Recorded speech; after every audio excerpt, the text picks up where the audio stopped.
Hi guys, how are you. हम chapter number 6 start करते हैं, business and technology F1 book का ACCA की। तो इसमें एक्सटर्नल एनालिसिस हम पढ़ेंगे, डिफरेंट फैक्टर्स है, पेस्ट एनालिसिस आपके पास होता है, political, economical, social, technological factors होते हैं वो पढ़ेंगे।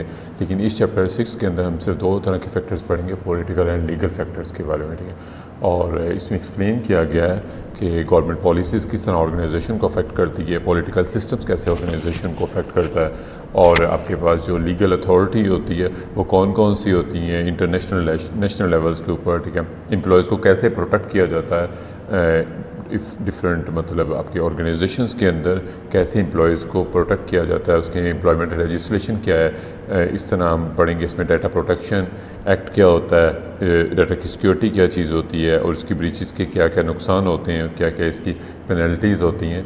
नेक्स्ट, लॉ को कैसे प्रमोट करना है, कैसे हेल्थ एंड सेफ्टी को एम्प्लॉयज़ की इंश्योर करना है जॉब के ऊपर, जो भी काम के ऊपर लोगों को, उसके लिए क्या लॉज एग्जिस्ट कर रहे होते हैं, ठीक है। इस तरह इंडिविजुअल्स की रिस्पॉन्सिबिलिटीज़ क्या होती हैं, और जो कंपनी होती है उसकी रिस्पॉन्सिबिलिटी क्या होती है काम के ऊपर, जब ऑर्गेनाइजेशन एक आप चला रहे होते हो, हेल्थ एंड सेफ्टीज़ इश्यूज़ के ऊपर, इसी तरह डाटा प्रोटेक्शन के ऊपर। नेक्स्ट इसके अंदर हम करेंगे कि जो चीज़ों को सेल करती है कंपनी, ठीक है ना, तो इसमें कंज्यूमर को कैसे प्रोटेक्शन दी जाती है, और इसके कॉन्ट्रैक्ट्स जो होते हैं वो इफेक्टिव कैसे होते हैं, और रिसिप्ट्स जो होती हैं वो कैसे आपके लिए इंपॉर्टेंट चीज़ बनती हैं। तो हम स्टार्ट करते हैं इसका। तो ये थोड़ा सा वैसे इसके बारे में बताया गया है जो मैंने आपको थोड़ा सा एक्सप्लेन कर दिया है। अब हम इसका इंट्रोडक्शन करते हैं। कंज्यूमर राइट्स एंड कॉन्ट्रैक्ट्स जो होते हैं ये हम F4 चैप्टर F4 बुक पढ़ेंगे, कॉर्पोरेट एंड बिजनेस लॉ, उसके अंदर होगा। पेस्ट एनालिसिस जो यहाँ पे भी डिस्कस किया गया थोड़ा सा, और लेकिन ये SPL आपकी बुक है, स्ट्रेटेजिक बिजनेस लीडर, ठीक है ना, वो P लेवल्स की बुक है आपकी। लास्ट लेवल जो आपका है उसमें इसके बारे में डिस्कस किया जाएगा, ठीक है।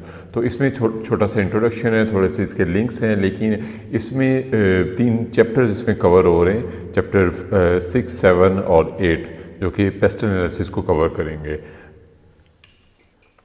ऑर्गेनाइजेशन को समझने के लिए आपको ऑर्गेनाइजेशन के इन्वायरमेंट को समझना ज़रूरी होता है, जहाँ पे ये ऑर्गेनाइजेशन ऑपरेट कर रही होती है, जहाँ पे वो अपनी प्रोडक्ट्स को सेल कर रही होती है, जहाँ पे मैन्युफैक्चरिंग कर रही होती है, जहाँ पे सर्विसेज प्रोवाइड कर रही होती है। तो इसको समझना ज़रूरी होता है, क्योंकि हम दुनिया से ही अर्न करते हैं और दुनिया को हम सर्विसेज देते हैं, हम लोगों से कनेक्टेड होते हैं, ठीक है ना। लोग हमसे कनेक्टेड होते हैं, हम लोगों से कनेक्टेड होते हैं, हम एक दूसरे को म्यूचुअल बेनिफिट दे रहे होते हैं, उसी बेस पे चल रहे होते हैं। तो इसमें पेस्ट एनालिसिस है, पहले इसको पेस्टल कहते थे, अब सिर्फ पेस्ट है। इसमें 4 इसके पॉइंट्स हैं आपके पास, 4 सेक्टर्स को कह सकते हैं। पॉलिटिकल एंड लीगल फैक्टर्स आपके पास होता है, ये इस चैप्टर के अंदर कवर होगा। इकोनॉमिक फैक्टर वो चैप्टर नंबर 7 में कवर करेंगे हम। सोशल एंड डेमोग्राफिक आपके पास फैक्टर्स है, ये चैप्टर 8 के अंदर कवर करेंगे। और टेक्नोलॉजिकल फैक्टर जो होगा ये भी हम चैप्टर 8 के अंदर करेंगे।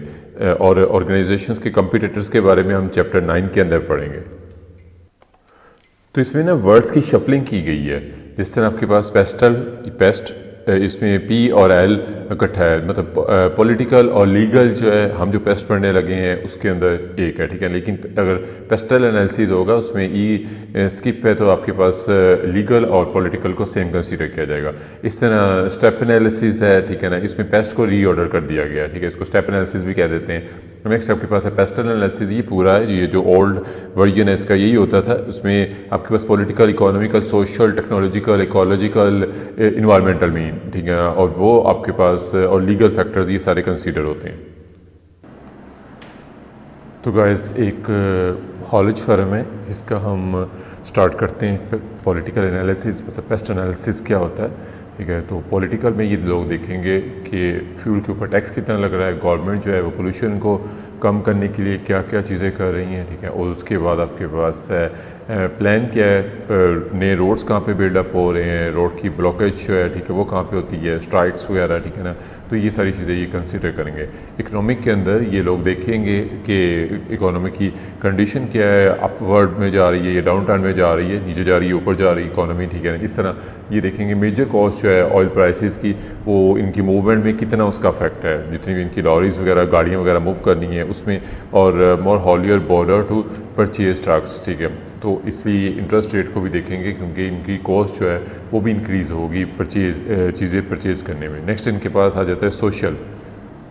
तो सोशल के अंदर ये लोग देखेंगे कि लोग कितने एक दूसरे से मिलते हैं, ट्रैफिक जाम्स कितनी होती है और इनकी फर्म्स को कितना यूज़ किया जाता है, हॉलेज फर्म्स को, ठीक है, पब्लिक कंसर्न क्या होता है और जो बड़े रूट्स हैं उसके ऊपर गाड़ियों को किस टाइमिंग पे अलाउ किया जाता है, उनकी स्पीड लिमिट क्या रखी जाती है। और उसके बाद टेक्नोलॉजिकल में देखेंगे एंटी थेफ्ट डिवाइसेस वगैरह जो इनकी लॉरीज़ के अंदर लगाए जाएंगे, ठीक है ना, और उनकी जो न्यू टेक्नोलॉजी है वो कैसे टायर्स बना रही हैं, ठीक है, और उनकी टाइमिंग क्या है, कितने वो इंक्रीज़ करती हैं, उनकी लाइफ और उसके बाद development in the route planning softwares बनाएंगे, ठीक है ना। तो ये सारे टेक्नोलॉजिकल फैक्टर्स के अंदर कंसीडर होगा।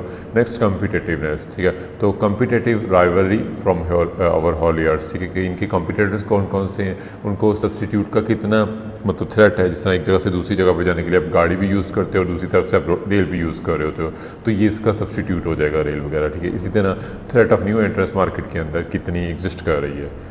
So hope you like the video. If you like it, kindly share it, subscribe it. Thanks.